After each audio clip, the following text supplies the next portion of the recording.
Hello, everyone. This is Outnumbered. I'm Emily Campagno, here with my co-host, Harris Faulkner, and also joining us today, Kennedy, Morgan Ortagus, and Rob Smith. Now, the mainstream media's reaction to the Twitter files is just stunning, and yet not surprising. Elon Musk has released chilling information about the inner workings of the social media giant, including the silencing of conservatives and medical professionals and censoring the Hunter Biden laptop story and criticism of President Biden's botched Afghanistan withdrawal. But the media is just shrugging it all off. In fact, the big three networks devoted 0 minutes to the Twitter files. The New York Post's Miranda Devine calls it shameful. And she's also taking aim at the New York Times and the Washington Post, writing, "Every morning, these august organs set the narrative for newsrooms across the country. And yet, time and again, we see them ignore the stories that don't suit their own agenda as propaganda purveyors for the Democratic Party and the security state. This has been obvious in their non-coverage of Elon Musk's Twitter files, 4 batches over 10 days so far, which have revealed a chilling censorship regime at the social media giant, which no doubt is replicated across big tech, including at Facebook and Google."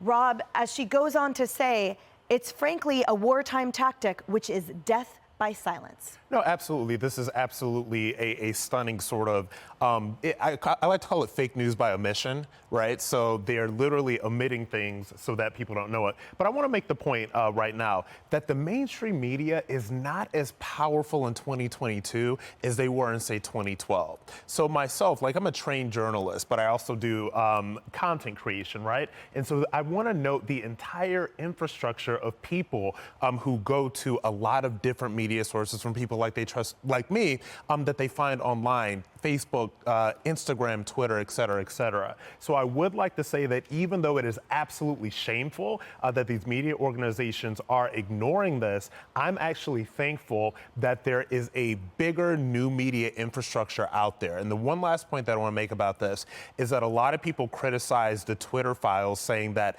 they were dumped on a sort of off news cycle moment. But Elon Musk doesn't believe in the typical news cycle, which is why some of this stuff came out Saturday night, Friday night, on the weekends. So what we're in right now is a new media era where we are consuming this stuff all the time. So these people have a lot of power, but their power dissipates every single year, and that makes me hopeful for the future. Oh, gosh, I wish I had that hope. I do have a lot of faith, and it does still move mountains. And at the same time, I know that hope is not a strategy, prayer is. So I'm going to pray that people do find this information in other places and that they're hungry for it. The problem is the legacy media and the liberal outlets have existed for so long that they take up all the ad space, and they funnel you into certain places to go to get certain information, and they don't have to work that hard to do it. So if it means that they can sit down and be a little bit more, complacent about things, there's an understanding about that. People are automatically going to say on whole, on the left, that they believe them before they believe us, even though we shout from the wind with more facts than anybody can ignore. What Elon Musk is doing, though, is he's giving a platform for everybody to talk. Yes. So when I hear silence from certain media outlets that say that they print all the news that fits on the page and they do all that kind of stuff and they're so good and they've named themselves after the alphabet ABC. And democracy dies in darkness. Right, democracy dies in darkness. When I hear all of that and then they're silent, I think, well, what do the Twitter files have with their names?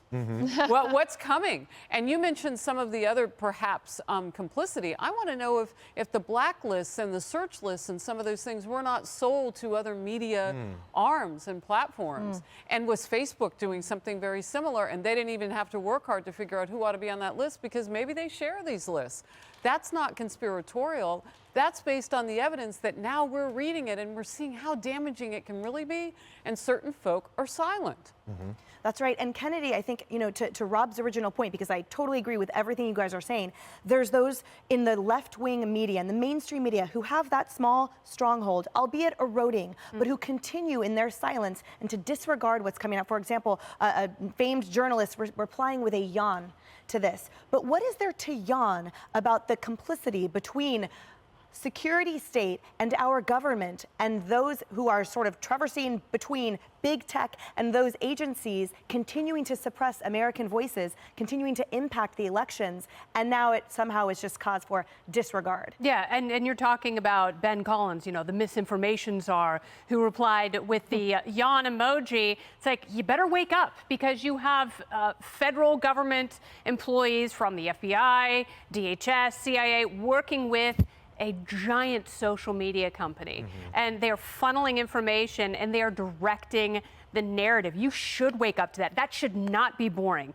because this is incredibly problematic, because, you know, maybe your side was the one who got the boost from Twitter working with federal law enforcement. Maybe that happened this time. Next time, you may not be so lucky. So you better wake up to new systems that have accountability for everyone. And I have a slightly different take on why the New York Times and the Washington Post may be silent. They may be silent because perhaps they were fed directives from the CIA, the FBI, and DHS during the 2020 campaign. You know, maybe they don't want to be totally hypocritical condemning this stuff, because maybe they were engaged in the exact same thing. That's what the point I was making. Yeah. You made it better.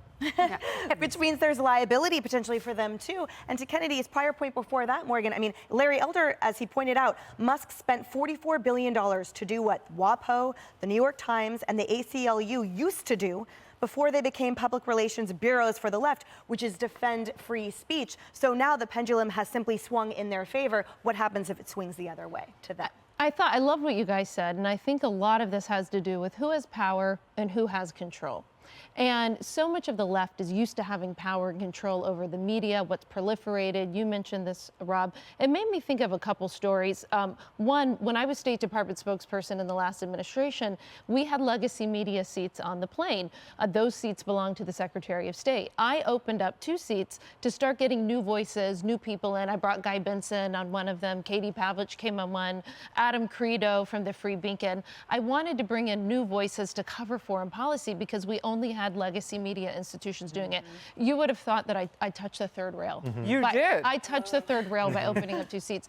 I also, as State Department spokesperson, Emily, had a conversation with Twitter, and I said, I just want to understand why the Ayatollah, who chants death to Israel, death to Jews, you know, and not just the Ayatollah, but many figures like him, explain to me why these people still have accounts and voices on Twitter. And I got a lot of non-speak. I never got a real answer. But again, I think without the progressive censors, the left is losing their mind, and that's why you're not seeing the coverage, in my opinion. Yeah. I had on Senator Lindsey Graham last hour, and we were going to talk about a whole host of things, and we did. But one that I didn't see coming was what he's planning, along with Elizabeth Warren. He said that this issue needs Democrats on it. So you saw Ro Khanna talking about it.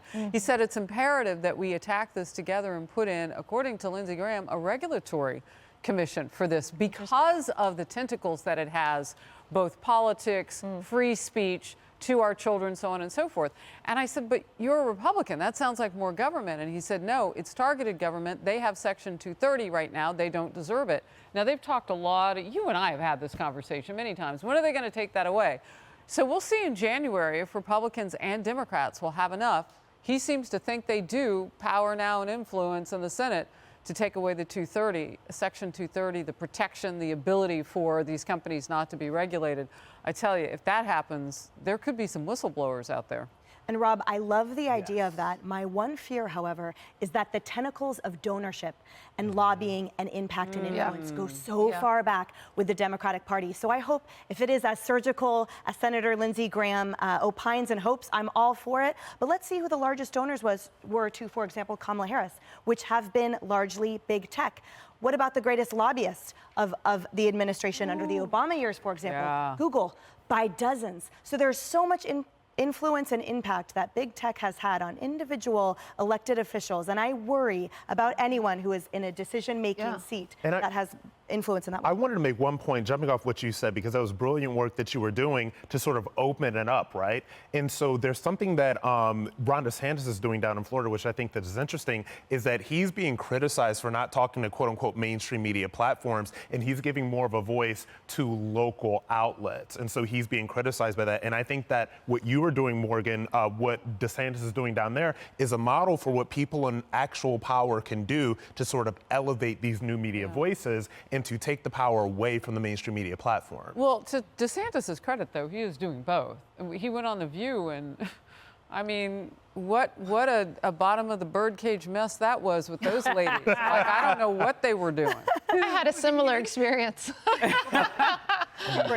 Hey everyone, I'm Emily Campagno. Catch me and my co-hosts Harris Faulkner and Kaylee McEnany on Outnumbered every weekday at 12 p.m. Eastern, or set your DVR. Also, don't forget to subscribe to the Fox News YouTube page for daily highlights.